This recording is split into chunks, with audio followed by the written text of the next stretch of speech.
Voici 5 personnes que tu ne dois absolument pas fréquenter ici au Canada. Expérience personnelle. Le mec qui vit en colocation avec 5 personnes dans sa maison. Et tu sais que tu n'es pas encore stable, tu peux pas avoir ta propre maison, bien ton propre appartement et puis tu cherches femme. Pour moi, tu mérites même pas d'être considéré. Le mec qui va tout le temps te montrer du bling bling, qui va tout être dans les grosses voitures. Chaque semaine, il change de voiture. Ma chérie, c'est pour t'amadouer, c'est du bling bling, tout ça, y a rien dedans. Le mec qui est tout le temps en boîte, en gasoil, qui est tout le temps là dans les chills. Le gars que tu vois à chaque chill. Les petits chills qu'on fait entre étudiants, tout ça là. Le mec là, tu le vois dans chaque chill de ta ville. C'est un gros red flag. Hépatite C, le mec au premier date qui te demande de partir cuisiner chez lui. Ma chérie, si tu tombes sur ça là, il faut commencer à te lever.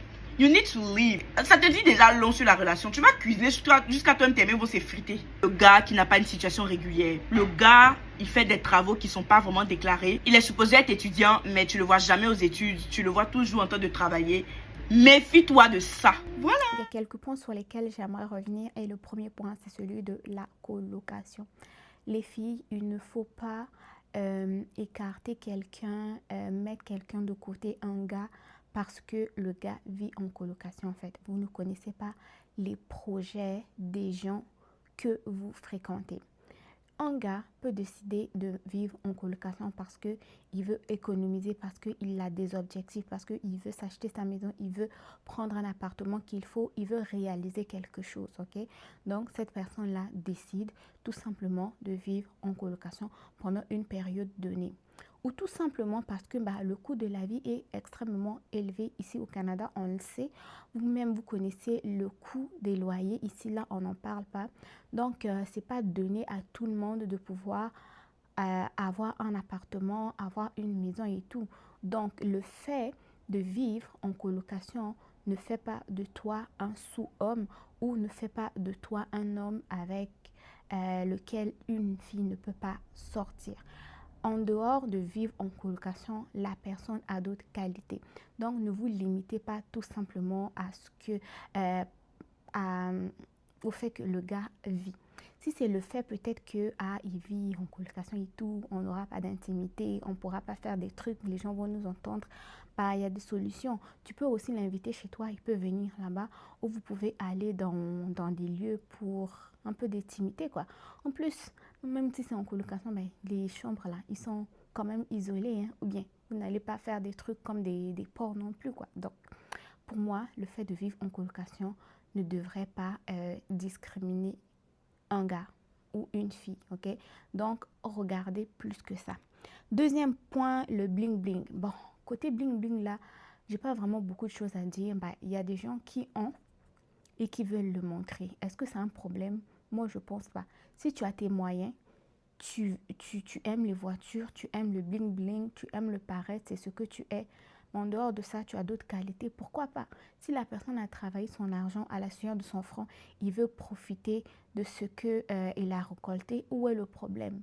On va dire peut-être que il s'est un peu chez lui et tout, mais si la provenance est bonne, je ne vois pas aucun mal à le montrer parce qu'il y a des filles aussi qui aiment montrer bling bling, sac de luxe, vêtements de luxe. Au fond, elle n'a même pas un travail intéressant. Des fois, c'est juste avec les cartes de crédit. Mais si la personne s'habille comme ça avec l'argent de la sueur de son front, je ne vois aucun problème.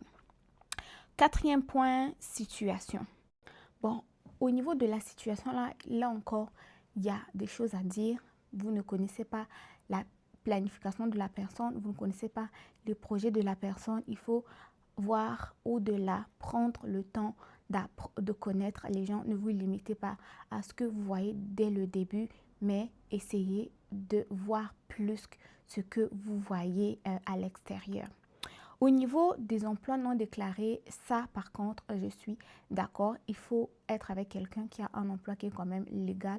Parce que si c'est un emploi qui est légal et puis vous bouffez l'argent là, vous deux, vous achetez des choses, vous deux là, quand la personne là va être attrapée, toi aussi tu risques d'être dedans. Mais si la personne te dit, moi je suis étudiant, il passe son temps à travailler, il ne va pas à l'école, de ce côté-là, il y a malhonnêteté. Hein? Ça, c'est pas bien. Il faut être avec des gens qui sont honnêtes. Vous aussi, vous n'avez pas besoin de mentir. Je suis étudiant, je suis travailleur. À l'heure où là, tout le monde cherche l'argent là. Des fois, les étudiants sont même discriminés parce qu'on sait que quand c'est un étudiant, on sait qu'il n'a rien.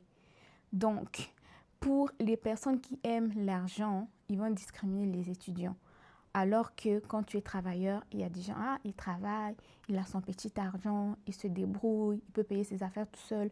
Mais quand tu es étudiant, c'est que tu n'as pas l'argent.